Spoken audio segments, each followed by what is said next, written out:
Picture this.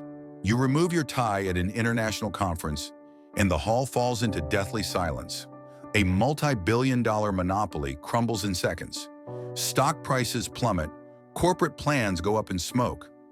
This is exactly how in the late 1950s, a Soviet scientist overturned the global industrial balance of power with a single gesture. But to understand how an ordinary tie became a weapon against monopolies, let's dig deeper.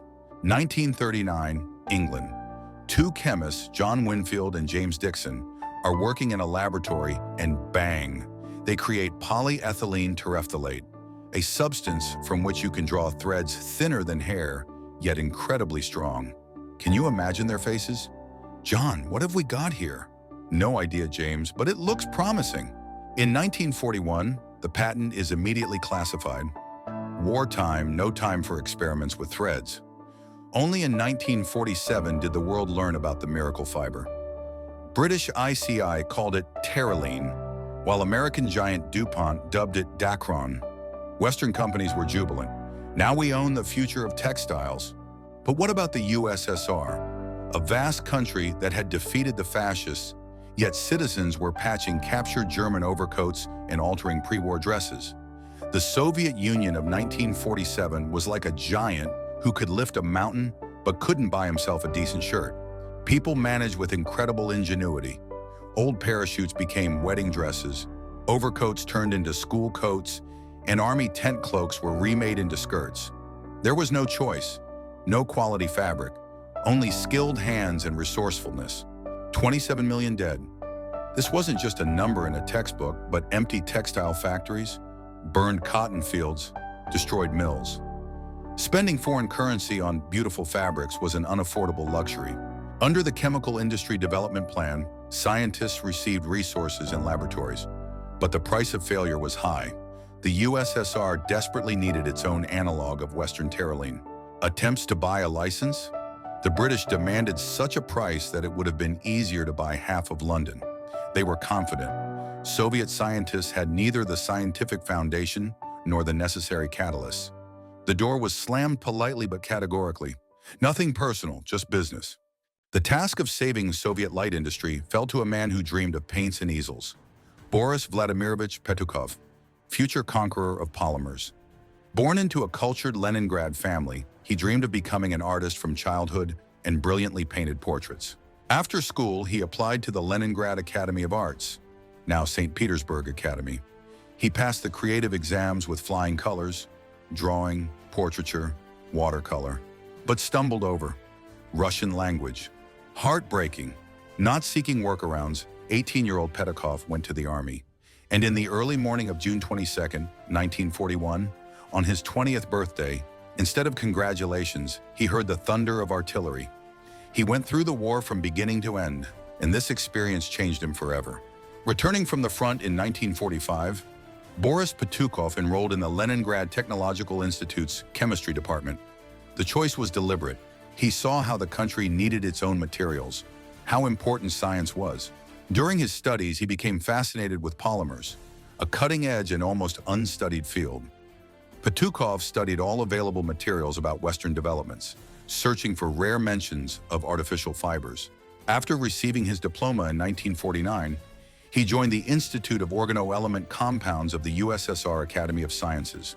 There, in a laboratory under the guidance of academician Vasily Korshak, work began on creating the Soviet miracle fiber. They worked by trial and error, often with old equipment.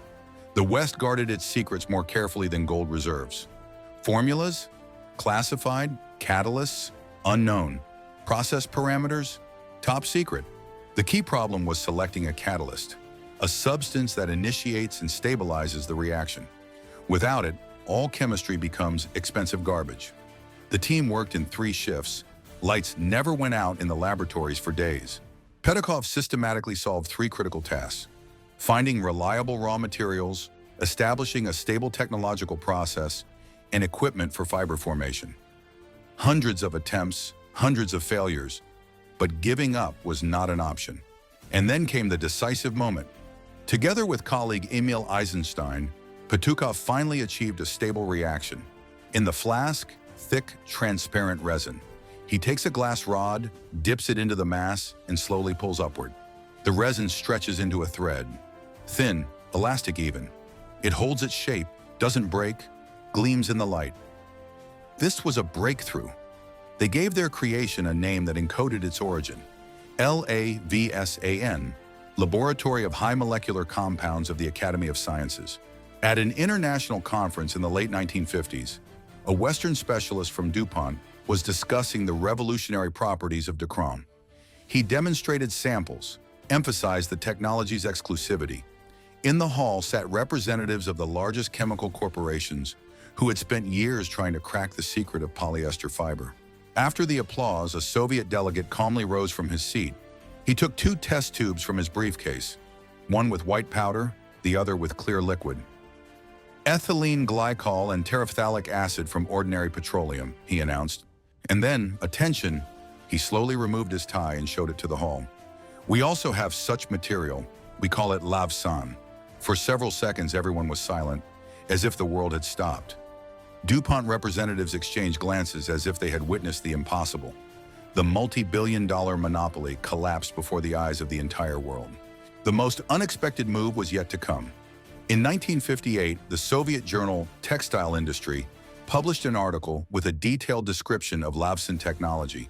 Western corporations, accustomed to hiding technologies behind 7 seals, were in shock. Soviet scientists didn't hide their discovery in a safe, but made it the property of world science.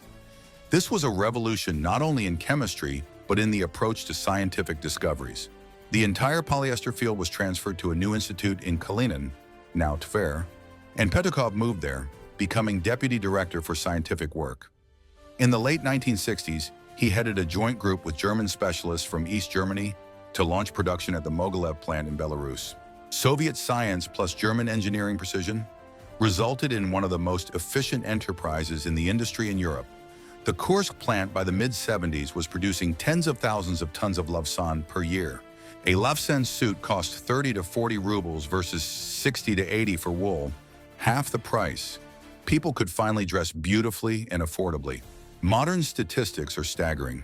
Fibers based on polyethylene terephthalate comprise more than 60% of global synthetic material production. They're used not only for clothing, but for yacht sails, truck tarpaulins, and geotextiles for road construction. Every year, the world produces more than 70 million tons of PET fibers, a breathtaking figure. Polyethylene terephthalate proved to be a material beyond time, countries, and ideologies. Its discovery resulted from the efforts of scientists from different nations: British, American, Soviet. Each contributed to what has become the foundation of modern textile and packaging industries. Lavsan, dacron, terylene, different names, same essence. Behind every scientific discovery stand living people with their dreams, disappointments, and incredible persistence. This story shows how science can change the world, and how openness of scientific knowledge can destroy any monopoly. The history of polyester fibers is a lesson that true scientific breakthroughs know no boundaries and belong to all humanity.